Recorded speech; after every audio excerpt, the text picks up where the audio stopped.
Hi, this is for Algebra 1 if you need some help reviewing some of the basic operations and skills you might have picked up from pre-algebra or another math class before Algebra 1. First thing I'm going to cover is integer operations. So let's first talk about how we deal with addition. So I'm going to pull down here our different rules. So first thing, let's look over at the left-hand side. If you're adding like signs, remember you want to add and keep the sign of the number. So look at example 1 here. If you had -1 plus -2, that would equal -5. Second one is if you're adding different signs, remember you're going to subtract and keep the sign of the bigger number. So for example, if you go down to number 3 here, it's -6 plus 3. So you're going to subtract. 6 minus 3 is 3, and you're keeping the sign of the bigger number, so it'd be -3. Okay. Another example for this one is if you had 4 plus -1, the different signs, so you're going to subtract. So you end up with 3, and since 4 is the bigger number per se, it's going to be a +3. All right, with subtracting numbers, you're going to add the opposite and follow your addition rules. So for example, if you had -3 minus 4, -3 stays the same. I'll move this over a little bit for you.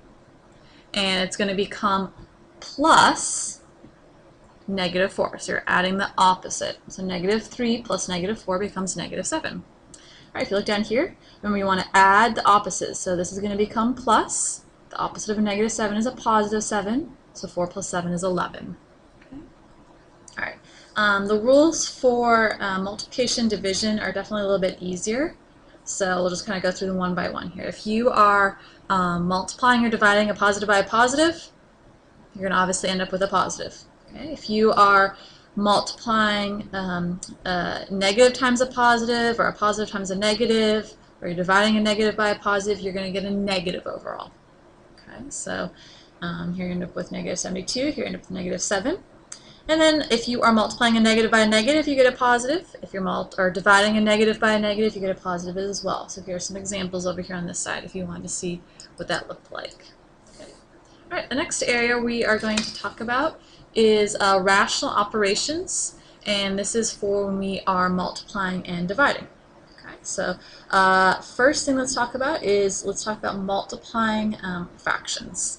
All right, so what I would recommend is change to an improper fraction if you need to. So in this example, 3.5, you need to change that to an improper fraction. So remember to do that. You'd say 3 times 2 is 6, plus 1 is 7, so you get 7 over 2. So basically, another way to think about this is you have 3 wholes and you have a half as well. Okay, times 2/3. Once you do that, you then multiply across the top and bottom. 7 times 2 is 14, 2 times 3 is 6.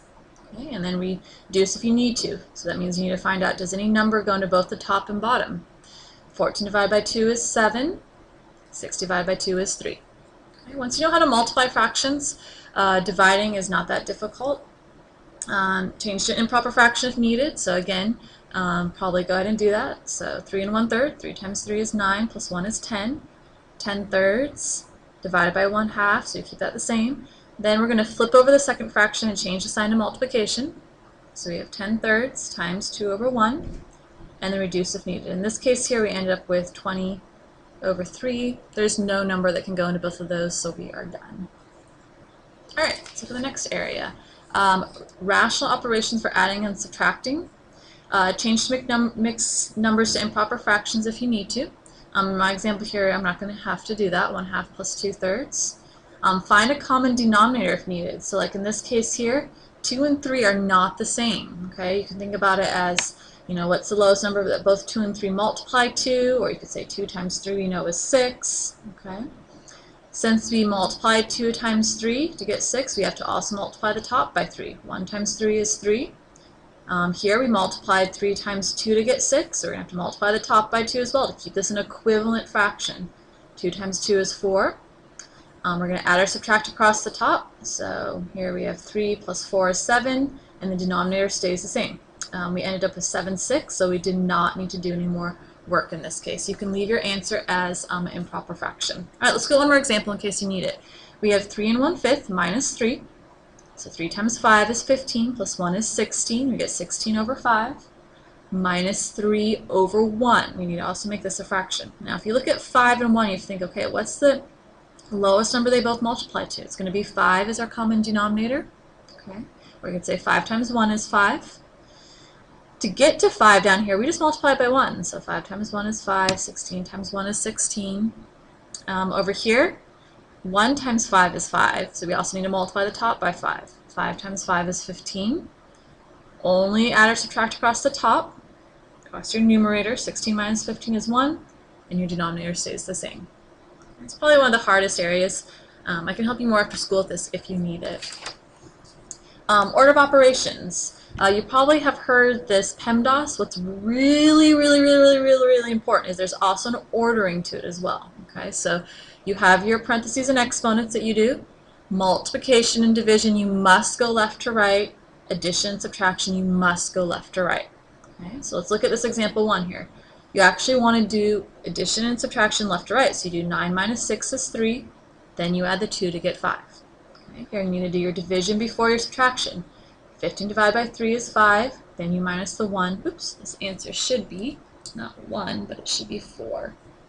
All right, down here we're getting a couple more steps involved. We're going to do, looks like our parentheses first. So 3 minus 1 is 2.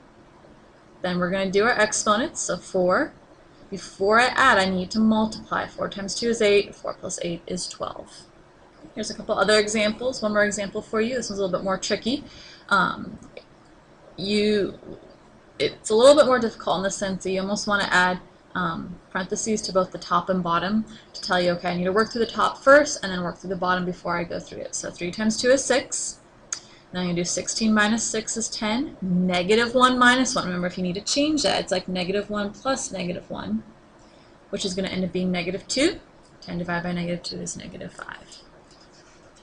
All right, next area we're going to talk about is going to be simplifying algebraic expressions. So it says distribute by multiplying the numbers inside the parentheses by the number outside. So for example, 2 times 2x, or 3 times 2x is 6x. 3 times negative 1 is minus 3.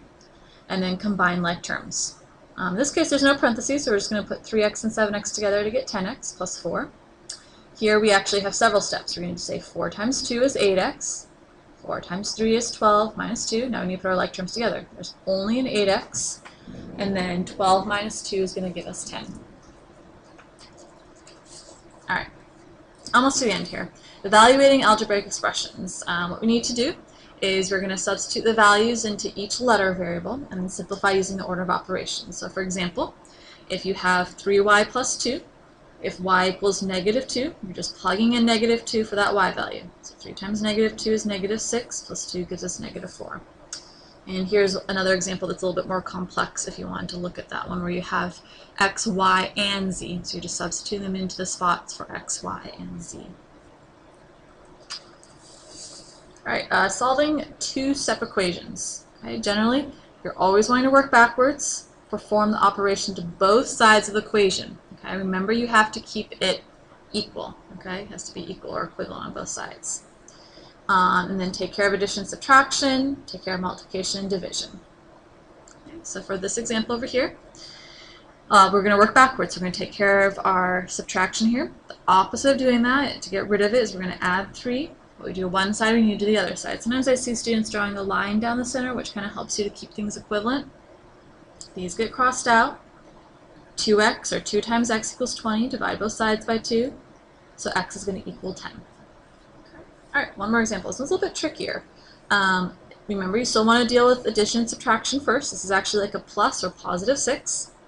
So I'm going to minus 6 from both sides. 8 minus 6 gives me 2. And you'll see that I have this x over negative 2, so I'm going to multiply both sides by negative 2. So I get x equals negative 4. All right. These properties are actually not too challenging. You just want to see if it's true or not. You're allowed to move numbers / parentheses around when adding or multiplying. Okay, so these, oops, sorry, this is properties. So for example, you can see that I can switch the numbers around the order of them when it's addition. I can switch the parentheses around when it is multiplication. You are not allowed to move numbers or parentheses around when subtracting or dividing. Okay, so these two statements over here are false. If you do the workout, you would see that to be true. If you have more questions, feel free to ask me in class, or we can figure out a day for you to stay after school.